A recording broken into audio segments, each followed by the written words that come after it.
नमस्कार. ठरलं तर मग ह्या मालिकेमध्ये आज आपण पाहत आहोत इथे महिपतने त्याच्या माणसांना काम सांगितलेलं असतं आणि इकडे साक्षीला फोन करून एक चौकशी करायला त्यांनी सांगितलं आहे की आम्हाला प्रिया मदत करते, ती खरी करते की खोटी या गोष्टीची शहानिशा करायची, तेही स्वतः न जाता माणसांना सांगून. इथे मात्र आता आपल्याला हेही दिसेल की महिपतला डाऊट असतो की प्रिया खोटं बोलते, पण इथे आपल्याला हे दिसेल की नागराजला असं वाटते नाही ती खरंच मदत करेल आपल्याला, तिलाही गरज आहे असं. आता ह्याच गोष्टीची शहानिशा इथे साक्षीला करायची आहे, पण ती स्वतः जाऊ शकत नाही. मग काय करायचं, तर इथे आपल्याला हे पाहायला मिळेल की स्वतः सचिन तिला मदत करायला तयार होतो आणि तो म्हणतो मी ह्या गोष्टीची माहिती काढून आणतो, तू कुठेही जाऊ नको. खरं तर तो स्वतःचा हेतू साध्य करण्याचा प्रयत्न करतो आहे. महिपत जर जेल बाहेर आला तर खूप सारे पैसे मिळू शकतात, त्याच्यासाठी आता तो प्रयत्न करणार महिपतला बाहेर काढण्यासाठी. इथे मात्र प्रिया वकिलांना घेऊन गेलेली असते. वकील स्वतः सांगतात की मी तुम्हाला 1 हप्त्याच्या आत जेलमधनं बाहेर काढेल आणि प्रियाने सांगितल्याप्रमाणे तो पोपटासारखा बोलत असतो. महिपतला मात्र खरं वाटत असतं, खरंच हा वकील आपल्याला मदत करणार. त्यानुसार आता इथे प्रियाला मदत करायची महिपतने ठरवलेली असते. सुपारी देऊन व्यवस्थित कार्यक्रम तुझा पूर्ण झालेला असेलच, फक्त आता ते दोघं कुठे आहे या गोष्टीची माहिती काढ, असं सांगितलेलं असतं महिपतनेच प्रियाला. प्रिया घरी फोन करून विचारू लागते की आई कुठे, मला फोन लागत नाही. यानंतर विमल सांगते त्या रूममध्ये आणि सायलीताई आणि अर्जुन हे हॉस्पिटलला गेलेले. ही गोष्ट कळल्यानंतर ती लगेचच ही माहिती ज्या व्यक्तीला सुपारी द्यायची त्याला देते आणि ते व्यक्ती मग त्या ठिकाणी जाऊन पोचतात. तिथे गेल्यानंतर त्यांना गाडीत बसताना इथे सायली आणि अर्जुन दिसत असतात. तो मोबाईल काढतो, मोबाईलमधला फोटो आणि त्या दोघांचे चेहरे मॅच करतो. मग मॅच झाल्यानंतर लगेचच तो त्याच्या माणसांना फोन करून कळवू लागतो की ह्या ठिकाणी अशी गाडी उभी आहे, तर लागा कामाला. मग त्याची माणसं आपल्याला दिसेल की गाडी घेऊन त्या दिशेने भरधाव निघालेले असतात. इकडे मात्र प्रियाने फोन केलेला असतो त्या माणसाला. सुपारी ज्याला दिली त्याला विचारू लागते की तुम्हाला सगळं व्यवस्थित भेटले की नाही, तर तो सांगतो मॅडम सगळं व्यवस्थित चालू आहे, मी तुम्हाला थोड्या वेळाने कॉल करतोच काम झालं की. मग तो फोन ठेवतो आणि व्हिडिओ शूटिंग काढायला सुरुवात करतो आणि त्याच्या माणसाला फोन करूनही सांगतो की ते दोघीजणे गाडीत बसलेले आहे, तर तुम्ही लवकर तिकडे या. आता भरधाव वेगाने गाडी निघालेली असते सायली अर्जुनच्या गाडीच्या दिशेने आणि जाऊन इतकी जोरात धडक देते त्या गाडीला, ती गाडी जागेवरच पेट घेते आणि ह्या मोठ्या गाडीचे दोन्ही ड्रायव्हर्स आणि क्लिनर दोघंही पळून गेलेले असतात त्या जागेवर टेम्पो सोडून. हे सगळं दृश्य घडल्यानंतर ते दोघंजण जागेवरच मृत्यू पावले आहे अशी बातमी आता प्रियापर्यंत सुपारी दिलेल्या व्यक्तीने कळवलेली असते आणि त्याने व्हिडिओ पण तिला टाकलेला असतो की गाडी बघा कशी जळते.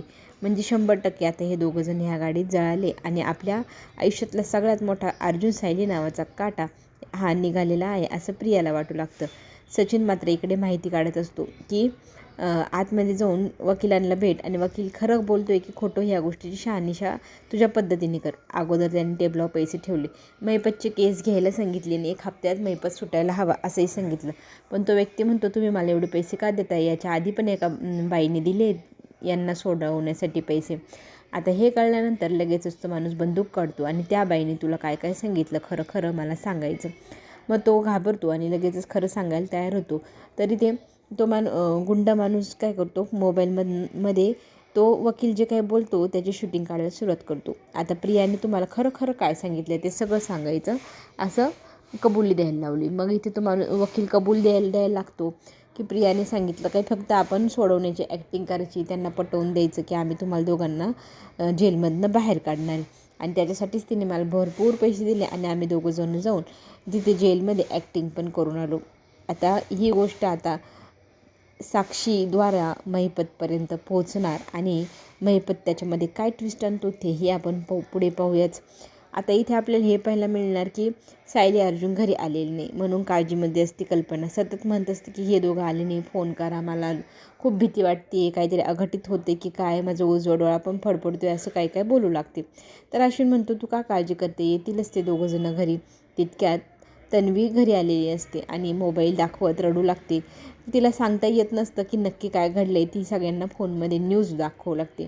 न्यूजमध्ये बातमी आलेली आहे की अर्जुन सायलीची गाडी जागेवरच जळून खाक झाली आणि संशय असा आहे की ते दोघंजणही ह्याच गाडीमध्ये मृत्युमुखी पावले असावे.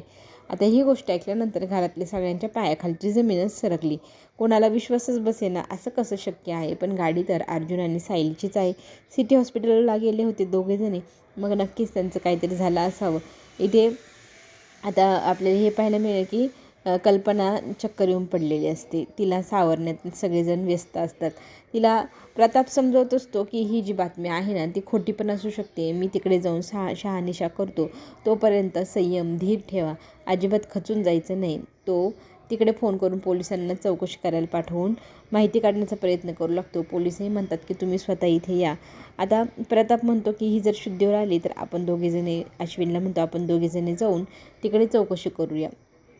तशीच घटना आता इकडेही आपल्याला पाहायला मिळणार की सुभेदारांच्या घरी तर झालं, किल्लेदारांच्या घरी पण ही बातमी ऐकल्यानंतर हातपाय थंड पडले. जोरजोरात आरडाओरडा सुरू झाला.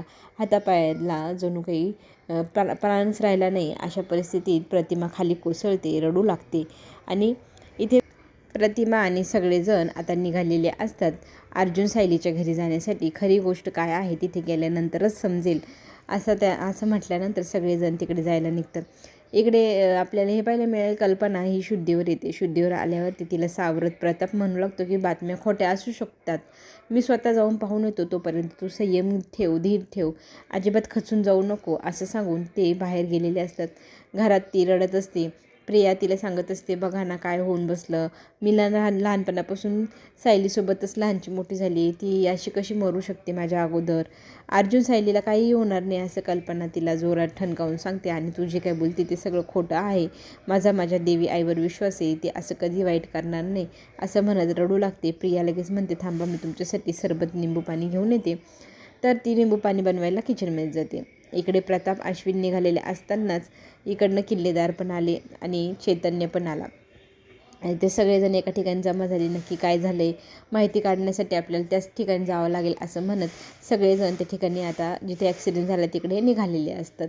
आता इथे हेही पाहायला मिळेल की निंबू पाणी बनवायच्या खुशीमध्येच इथे प्रिया नागराजला फोन करून कळवू लागते की काका जे आपल्याला हवं होतं ते सगळं व्यवस्थित घडलं आहे, मला खूप आनंद झाला आहे, तुम्हाला काय सांगू, आपल्या आयुष्यातला सगळ्यात मोठा काटा दूर झाला आहे असं म्हणत ती आनंद व्यक्त करत असते. पण कल्पना आता देवाला साकडं घालू लागली, त्याच्यावर पाणी ओतू लागली.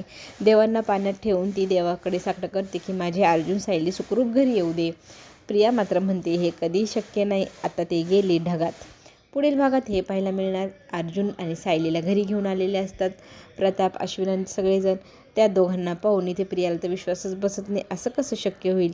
आता ती जाब विचारायला महिपत आणि नागराजकडे जाते आणि तुम्ही असं का केलं म्हणून विचारू लागते.